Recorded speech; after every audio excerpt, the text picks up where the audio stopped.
Bottom line is, we are all swimming in toxic soup.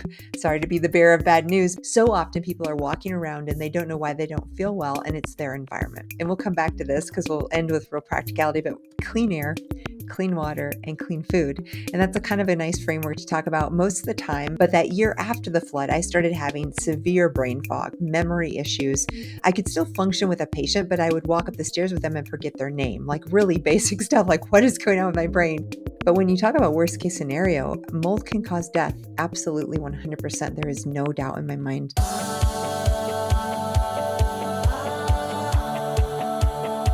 Welcome to the Uncover Your Eyes podcast. I'm your host, Dr. Meenal Agarwal, and today we're diving deep into a topic that affects more people than we realize: mold toxicity. Studies suggest that nearly 1 in 4 people carry genetic variants that make them more susceptible to mold-related illness. And according to the World Health Organization, over 50% of US homes have detectable mold. Yet mold-related illness is often misdiagnosed, leading to years of unexplained symptoms and frustration for patients. Today, we are talking to mold and environmental toxicity expert, Dr. Jill Carnahan. Thank you so much, Dr. Jill, for being on today. I am so excited to be here with you. So tell me a little bit about the environmental toxins. Like, we don't talk about it enough. Mold is one of the popular ones. What are some other ones that are commonly found in our environment? Yeah, so this is the I always say the elephant in the room because our environmental toxic load has so much to do with our how we feel, how our brain functions, and the gut, and you name it, everything in between. And often we're walking around without realization as to how our home environment, our indoor environment, our outdoor environment, the air quality.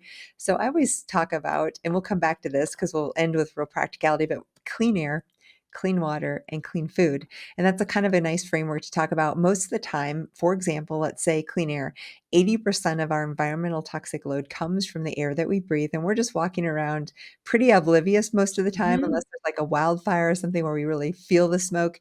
And our air quality is unfortunately often getting worse, especially as we have wildfires and different things like that.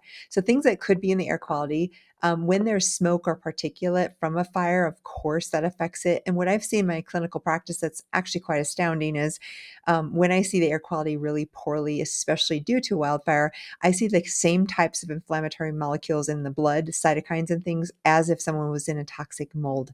So it's pretty significant. And then we have things like our water supply, PFAs, there's polyfluorinated compounds like Teflon and Gore-Tex that have been kind of dumped in our supply.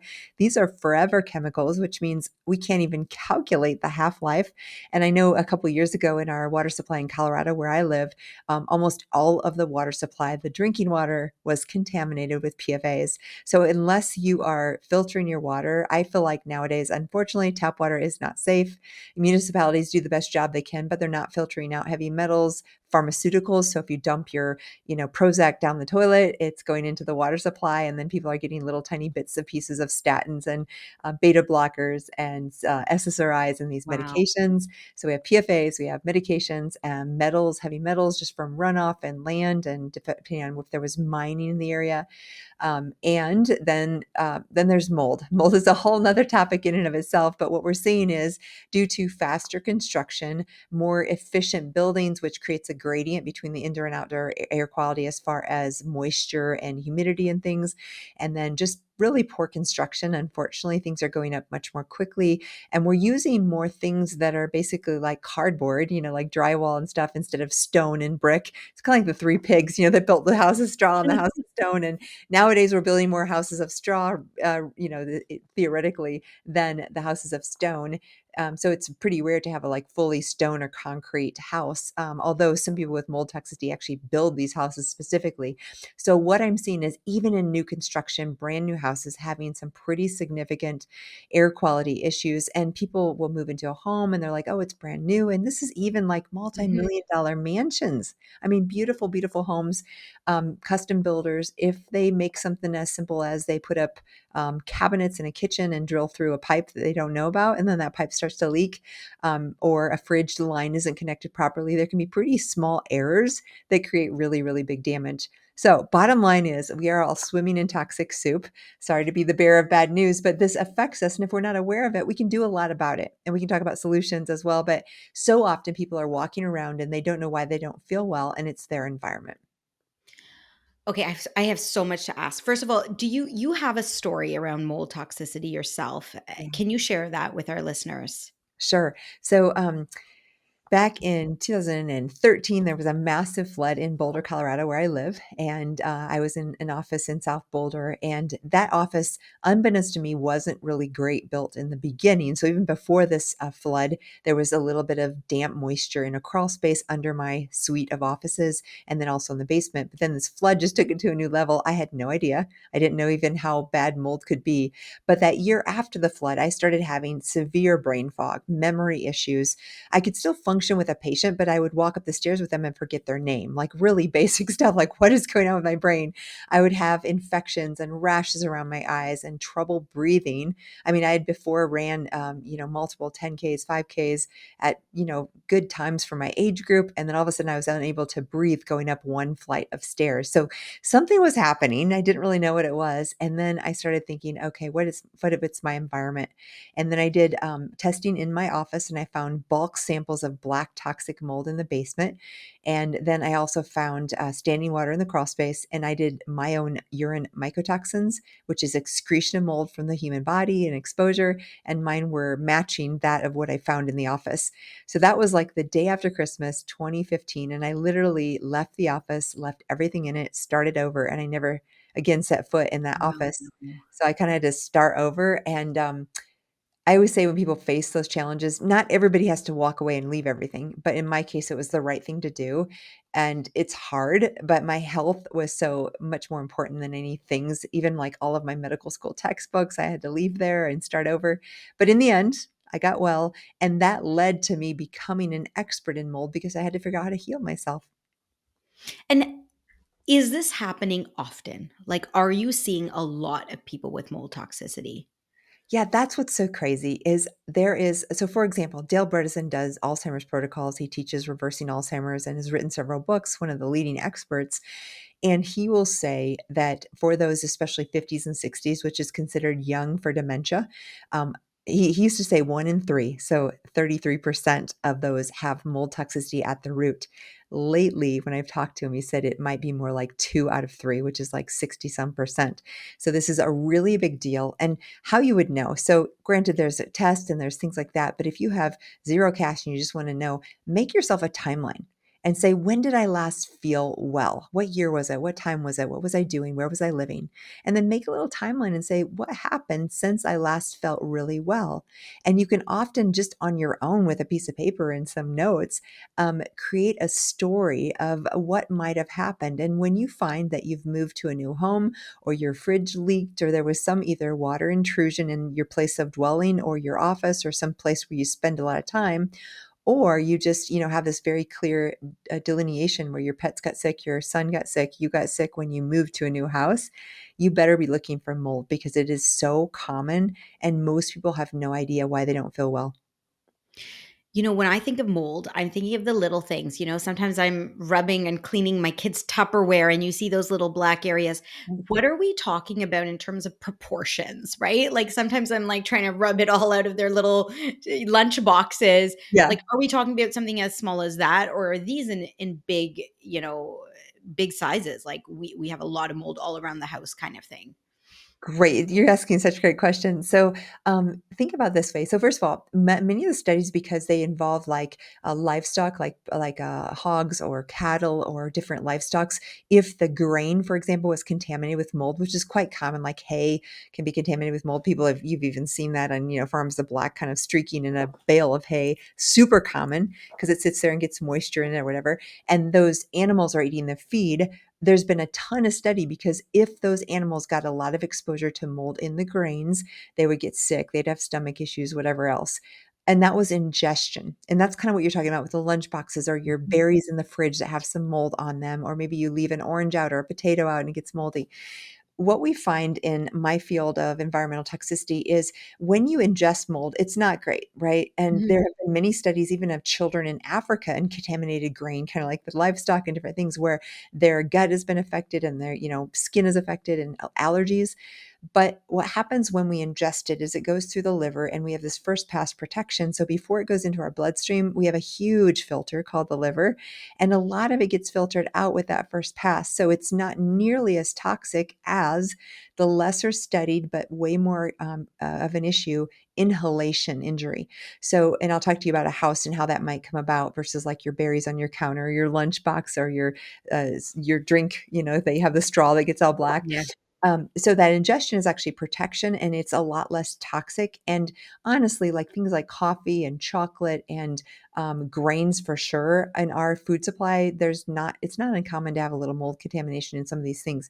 This is why some mold patients like tomato sauces and things where they just grab it from the grocery store and one moldy potato or one moldy a tomato was thrown into that sauce. And then of course people have a reaction to that. Now let's go to inhalation. So if you inhale the mycotoxins from, so say this wall behind me, it looks beautiful, but behind that wall there was a pipe that leaked and there's water dripping for 5 years or 4 years or whatever, and there's mold growing and I don't know it. That mold spore colony is stuck behind the wall, and those spores are not going to get outside the wall and get into my lungs. Even if they did, they're too large to pass through the alveoli. But mold has this mechanism of protection, and it produces mycotoxins. Mycotoxins are less than 2.5 microns, which is very small. It's about the size of a virus or smaller. So if that mold is in the wall behind me, it is producing these very small VOCs called mycotoxins that come right through the wall. And if I'm inhaling sitting in this room with the mold behind the wall, I'm actually inhaling mycotoxins. They go directly into my alveoli. There's no filter that's that small, so they go directly into the bloodstream. And as I've already said, if you have that first pass, it's not so toxic. If you inhale it, it's a whole different issue, because within seconds of being in a moldy building, if there's mycotoxins being produced, they go into your alveoli. They are in your bloodstream almost immediately, which is why people like me who are really sensitive, I always joke I'm like a mold dog. Like I can tell when I go in a building within 5-10 seconds of being in there. I can have symptoms because it's going directly into my bloodstream. So it is a much more toxic effect for someone to be in a house where they're inhaling mold. And it's usually what most people think is, oh, I would see it, or oh, there'd be an issue. I can tell you, number one, when I'm sitting with patients and I just say, is there mold in your house? 99.9% of them say no. And I Mhm. would say 50% of them have an issue, because you have to ask the right questions. Did you ever have a fridge leak? Did you ever have a bathtub that overflowed? Did you ever have a sink drain that dripped down under the sink? Like, who hasn't had those simple things in their home? I think all of us. So if there's someone who presents with mold toxicity and they have lab tests to prove it, it's not a matter of if, it's a matter of where and when, because it's so common. And so we just have to find the source and fix that source. But all that to say, inhalation is a really big deal. That is the majority of when people have really severe symptoms, they're inhaling, not ingesting. So the lunchbox stuff is minor relative to something in your wall. And in terms of the wall, let's just talk about that. When you're in that room and you're inhaling it, what if Mhm. you are outside that room? So how far do these mycotoxins go? Yeah. Again, another great question, because often people are like, well, it's just in my basement. I just avoid the basement. Okay. If you have a house that has no HVAC system, you might be okay. But in most of our houses, we have a system that circulates air. And if you Mhm. think about the building as an envelope, there's literally engineers that design, like, does the attic space breathe with the house? Do you have like the can lights, or do you have outlets, or do you have things, or do you have like any sort of open vents? Does your crawl space breathe with your house? And you think about it like a bellows of a lungs. How is your house breathing? And are you exchanging air from those spaces? Some houses do, some houses don't. Most houses don't exchange air with the attic. Many houses pull in air from the crawl space. They might actually have their furnace or something in, or their air conditioning unit in the crawl space. And so, those spaces, if there's air exchange with the main cavity of the house, you must ensure. In fact, in my state of Colorado, which is quite dry, actually the number one place where people find mold is in their crawl spaces. And if they have some sort of a part of the HVAC system pulling in air from that, you're just pulling mold spores and mycotoxins from that space. So to your question, if you have an issue in the basement, so we might sometimes do testing on each level and we see a gradient of a worse situation in the basement. But almost always, if it's been there long enough, because our job of the house, of the bellows, the HVAC system is to exchange air, you're going to distribute it everywhere in the house, no matter where you're at. And how are we testing for it? Like, to me, I mean, I want everybody to test for it now. So is Yeah. it simple? Yeah, well, that's where I literally I get messages all day long on Instagram and everywhere. What's the one test for mold? That's the best one I get. I'm like, "Oh, I wish it were that case." Well, let's talk about that because that's can be easy, can be difficult. Free things. I talked about timeline. I know that sounds silly and simple, but that's actually a really good, so a great history. If I'm sitting with a patient, I am about 100% accurate on listening to their story and thinking, "Oh, this is probably mold or probably not mold." And then I prove it with testing, of course. So just a story, just a history, and a timeline you can do yourself. Second thing would be visual contrast testing, VCS. You can do this online for free at freevcs.com or at survivingmold.com. I think Surviving Mold might charge like $10 or $15. And what it does is it checks visual acuity between black and white lines and seeing gray. And those little vessels in your retina are so small that they're some of the first affected by mold exposure. So you can actually measure if the visual acuity is off. It doesn't guarantee that there's mold exposure, but it could be a clue that there might be. And again, it's a free. So history and VCS are a great way to start. And then as far as testing the human, the urinary mycotoxins are still a great way to start. Fairly affordable. There's 3 big labs that do it. There's real-time labs, there's Mosaic, and there's Vibrant, and they all do mycotoxin. They're all different technologies. You cannot compare between the two of them, but those are ways where you can test your urine. Now, if you think about this, this is urinary excretion of a mycotoxin that you've been exposed to. So there are variables like some people who are so sick are not excreting, and they might have a negative test and a very significant exposure. And on the other end, when you start treating someone and you're detoxing, you want them to excrete. So if I take day 1 and then I give them a detox protocol on day 60, that might go up in their urine because I want them to be excreting exposure. So you have to be careful with how to judge, am I getting worse or am I just excreting more in a proper method of detox? And then there's a bunch of blood work, cytokines and labs, things like TGF beta, MMP9, VEGF, ADH osmolality, C4A, C3A. And I do those, but you really probably need a doctor at that point to interpret because those are not diagnostic. It's just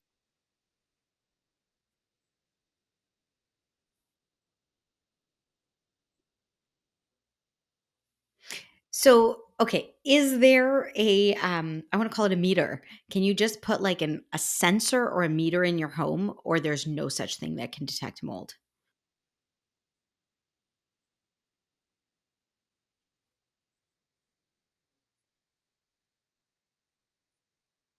and I take it with me. It has it's an app and it's a little detector and it detects particulate matter 1.0, particulate matter 2.5, which is those really small guys, particulate matter 10, which is more like dust and dander and pet stuff, and then VOCs. And I will take that in with houses and it's immediate. It goes to my phone and I can actually look at the air quality in real time. I also take it to hotels when I travel. That's really great. It's not perfect. But just for example, last night I looked at 2 houses and one had a score of 50 out of 100 and the other had a score of 90 out of 100. Mm. So you can tell, like, I was like, okay, that first house is probably, I would need to figure out what's going on with it. Now, again, not perfect, but relatively inexpensive. There's also air quality meters that are more professional. And those are range from, so that little guy probably range $100, $150, whereas the professional meters might be anywhere from 500 to 2000, a lot more expensive. But if someone's really, really needing to know, you can. The real inspectors will have like infrared cameras to look for moisture behind the wall. They'll have those meters. And then there's things as simple as like plates that you can set out from some of your hardware stores. I don't love them because sometimes there's just a lot of variability there. And I feel like the very best environmental testing would be a dust sample, and it's called qPCR or ERMI, and then plus an air sample. Air by itself will miss some of the most toxic molds, and dust by itself may overread if there's been like no cleaning in the house or more dust accumulation. So those two together, I think a dust sample, which is qualitative PCR, plus an air sample is a really good way to go. You mentioned some of the symptoms, yourself, like the breathing, the itchiness. What are some other common symptoms? Yeah, so really, this can affect every single system in the body. And one of the hallmarks is multi system, meaning like brain and heart and gut and skin, et cetera, and multi symptom. So, this kind of thing that doesn't always make sense. It doesn't fit into a easy category. But real common ones, a brain fog, cognitive disturbances, difficulty with carrying out executive function, memory, word finding. That's kind of unique because you might want to say cat and you say dog, you like say the wrong word or you type the wrong Mm. word, which is a little bit unique to mold. Then, of course, the gut can be affected. So you can have increased sensitivity to foods. You can have increased permeability, skin for sure. So rashes, really anything in the realm of mast cell like histamine, rashes, issues with burning, red, irritated eyes, congestion, sinus problems, frequent infections. So if you're getting sick all the time, and I see all the time someone who all of a sudden, maybe they got a cold sore 10 years ago, and then all of a sudden they're getting really bad cold sores because it weakens the immune system and then old viruses. Fatigue's really common. And then people can have palpitations, they can have anxiety, they can have depression, they can have mood disorders, sleep disorders, pretty much runs the gamut. And of So we course, all need to test yeah, because we all honestly, have one of those. right? Yeah. And I could go on, but those are the main. Yeah. So I'm gonna have to get tested after this. Test my house. What is the worst, kind of case scenario if someone does not detect this and, the brain fog or the heart palpitations continue? What are we looking at and what is the timeline? Yes.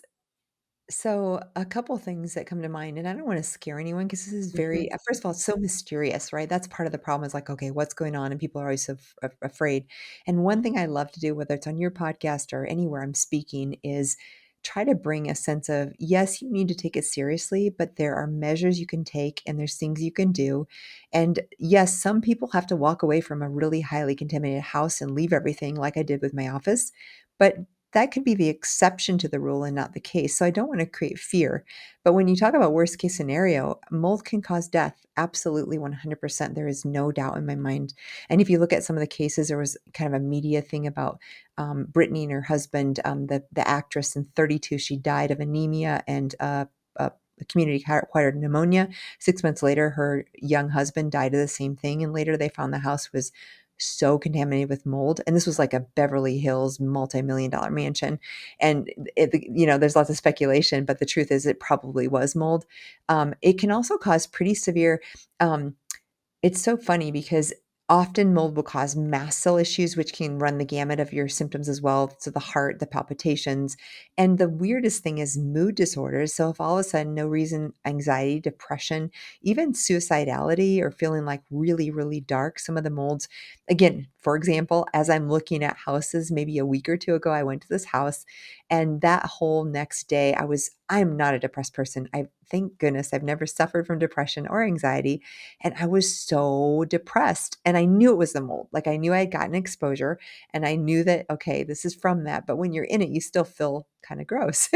And I felt depressed and I knew that it was from that exposure, but it didn't matter that I still for 24 hours took binders and fixed the exposure issue. And so some people are walking around with depression, anxiety, insomnia, or some other mood disorder, and it's related to the mold and they're maybe being treated, with an antidepressant, not inappropriately, but the real issue is the root cause, which is the mold. And if you remove yourself from the root cause, you leave the house, Yeah. what is the path to recovery look like? Yeah, so again, great question because it's very doable. So first thing is you just hit the nail on the head. If you really have a significant exposure, you need to either fix the root cause in your house and clean it. So the proper remediation would be, say this wall has mold behind it. Mhm. You cut out any material that's affected by the mold. So if there's drywall or porous material, you literally need to cut out with a margin. And this would be under containment, meaning there's like a visqueen plastic containment with negative air pressure. So you're not distributing that to the rest of the house. And you cut out the parts that are damaged. If there's like a stud or some part of the structure that you can't cut out, you would treat that. And then after that's all clean, you check that containment area to make sure there's no more spores with sampling. And then you take that down. And then this is the part people sometimes forget. You really need to fog your entire house with a dry fog and then clean a deep clean, wipe down everything. And with that in process, I've seen things be absolutely fine. You can stay, then you rebuild that little part of the wall you cut out. So it's not that you always have to leave, but that clean after the mold. If you think about, say there was a fire that started in the middle of my floor here, and you put out the fire real quick, and then you're like, oh my gosh, the carpet's damaged, and you take out that carpet and you put all the burn parts you take out. But while that fire was burning, there was smoke going Mhm. into my books and my curtains and all those things. That smoke is equivalent to the mycotoxins. So if you don't also clean the mycotoxins off of your belongings after you remediate, that's usually the piece that people forget and then they get stuck. So back to, what do? You have to get out of the exposure, fix the exposure, figure out a way, because if you do try to do a detox, which I'll tell you the basics in a moment, and you still have an ongoing exposure, you're bailing out a boat that's leaking. It's never going to really work. So get out of the exposure, fix the root causes first. Second is your detox. So our liver and our kidney will filter our blood. And so what we need to do is mobilize from whatever got stuck in our tissues to the blood, and then we do filtration and then we get it out. So how will we do that? We can enhance that by taking glutathione or precursors of glutathione like NAC, glycine, glutamine, ALA, liver support. And then we support this first and second phase metabolism of the liver with maybe calcium D-glucarate, NAC, milk thistle. So liver support, glutathione. It can be IV, it can be oral. You can even inhale glutathione with a nebulizer. And then you want to take binders during the detox. And those can be, one of the core is charcoal, activated charcoal. You can also use prescription binders like cholestyramine or Welchol. And then other things like clay, glycomannans, zeolite, and humic and fulvic acids. All of those can be combined. And those are porous materials that kind of absorb these toxins and help to escort it out of the body. And how long is the timeline to detox Yeah. from this? So minor exposures, I would say 4 to 6 months is a minimum. You really need to work at it for a few months. And some more severe, like my exposure, I would say it took about 18 months to get back to square one. Now, it doesn't mean you don't start to feel better right away. And sometimes you feel slightly worse as you're moving toxins through the body, and the bowel and the urine and the sweat, and those are ways we get it out. So adding infrared sauna can help. But I would say most people would do a pretty good turnaround in 4 to 6 months of detoxification. And do you think that, like, people have a full recovery? Do they, like, I'm thinking in the concept of the brain fog. So 4 to 6 months, there is no brain fog after that, or the anxiety or the depression. Yeah, so maybe 30% of people have absolute complete, and typically like kiddos bounce back really quickly and easily. People who are otherwise healthy. I have seen people with, it's almost like at the core function of medicine, I think we have toxic load, which mold is a big one, and infectious burden. So if someone is also suffering from a reactivation of Epstein-Barr, or they had a tick bite when they were 12, and because of the immune suppression of mold, their Lyme started to activate, started to get joint pain and fatigue and brain fog. It kind of depends. Is there any of the things in the layer, or if their mast cells got really irritable during the mold exposure? So if it is just purely a simple mold exposure, they're otherwise healthy, they have no infections, their immune system is robust, complete recovery, no problem. But many of us have old reactivation of another infection or some other complication, maybe an autoimmune disease. And when there's more than one thing, then you can get the mold off and take care of the rest of the part, and people can recover, but it may be a little bit more complicated. I wanna just get back to the portion. I know it's, not an easy question to answer, but when you're talking about just your room and, behind that one wall, how do you know how much mold is acceptable? I'm assuming you're gonna say 0, but I think everybody's house would have some degree of, a little bit. So how much is enough? Like, how much is warranting us, we gotta leave or fix the Yeah, problem? yeah. Okay, once again, just really a good insightful question, because not everybody would think of it that way, and that's really, really wise. Okay, so when I do qPCR, which is something you could go to Envirobiotics or the dust test, there's a couple online where you just literally, you don't need an inspector. You order it's like a Swiffer cloth, and you check the dust in your home. And this I do a lot because patients can do it themselves. It's maybe $200-300. It's not super expensive. And I get these results. So I have seen thousands of these. And I'm saying this because this might differentiate between how severe. So if I see certain like 200, 300 of certain Aspergillus species, those are early molds that grow after initial water damage. They can cause allergies. They can definitely cause symptoms in high levels, but those typically aren't the neurotoxic, the ones that are going to cause severe dementia, or even I've seen cases of like ALS or neurological disorders. However, the molds that come along a little bit later with continued water intrusion, chitomium, Stachybotrys. So, for example, you could have 500 of an Aspergillus niger, and I'd be like, oh, that's not great. Let's fix it. But it probably not as big a deal of 5 or 10 of chitomium or Stachybotrys, because those are the black toxic molds that have much more immunological and neurological. So, number one, it kind of depends on what type of mold you're looking at. Number two, it depends on how much. And you're right. I love that you said what I like to say. I'm looking at houses, right? So I like to use that analogy because I'm going all over trying to figure out, my thought is any house that I look at is going to have some issue.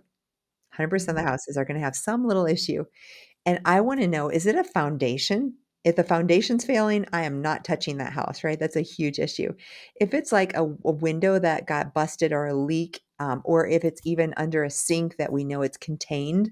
So it does matter where it is, what kind of a fix it would involve, because things like a whole attic that failed and had leakage, that's a much bigger issue, or a roof that failed, or a foundation that failed, or a whole crawl space. I mean, that can be very expensive to remediate and fix a crawl space, but it is doable. So it kind of depends on the scope of where the mold is, how hard it is to fix, and what kinds of molds are growing. I always categorize more chitomium and stachy as much, much, much more serious and dangerous. So like I said, you could have 5 or 10 of those compared to 500 of aspergillus, and I'd be more worried about if there was ongoing chitomium, Stachybotrys, black mold exposure than I would about the aspergillus. And how long does it take to affect you? I mean, I know it would be different based on the amounts and exposure, but if you're living in this home with just a wall that Yeah. has it behind it, like, are we talking a few years or are we talking like a few months? Once again, it depends on the extent. If there's like an ongoing, so say you drilled through a pipe and for 8 years it's just leaking and leaking and building up mold. Most people in cases like that, it might take 3 to 5 years for them to really start to build up symptoms to notice it. So it can take some time. And then some of the worst kinds of damage you might notice, a couple of clues. In the heat of summer, like whenever I've had issues in Colorado, it's usually been between June and August because the heat heats up the walls. And if there's something in those walls, or when the humidity is higher. So in my state of Colorado, right now it's 41%, which is actually kind of high for here. Usually it's 20%. And because of the moisture and the rains, it's been a little higher. If your home starts to get above 51%, even old inactive mold colonies could grow. So one of the ground rules is keep your humidity below 50%. So if you need to get a Hmm. dehumidifier, that's a great way to start, because if your humidity is high, you will almost guarantee have mold growth. And that's why places like Miami or Florida are a bigger risk, because the humidity is typically much higher. That's so great. Dr. Jill, this has been so great. I love talking to you and learning all about this. It's like a whole new world, but it's Yeah. scary because it's so out there. If you could leave, our listeners with one thought that they could take home from this and you would want them to self-advocate for, what would that be? There's so many complex protocols and expensive doctors and things like that that you can do out there. All great. But I always just like to start or end where we started, which is clean air, clean water, clean food. We almost all have access to very affordable ways to filter our water, to filter our air. And I didn't mention this yet, but just getting a simple, good quality air filter in your bedroom would be a great way to start. And you want a HEPA filter with a VOC filter. And just that alone is going to make a difference in your health. I love that. Can you tell our listeners where they can find you?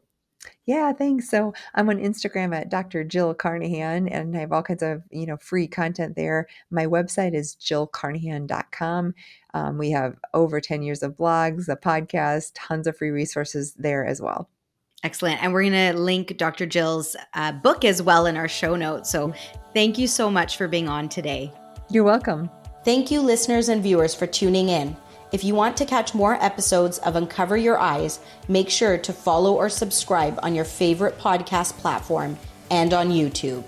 To learn more about me, follow me on Instagram at dr.Meenal Agarwal. Until next time, keep those eyes uncovered.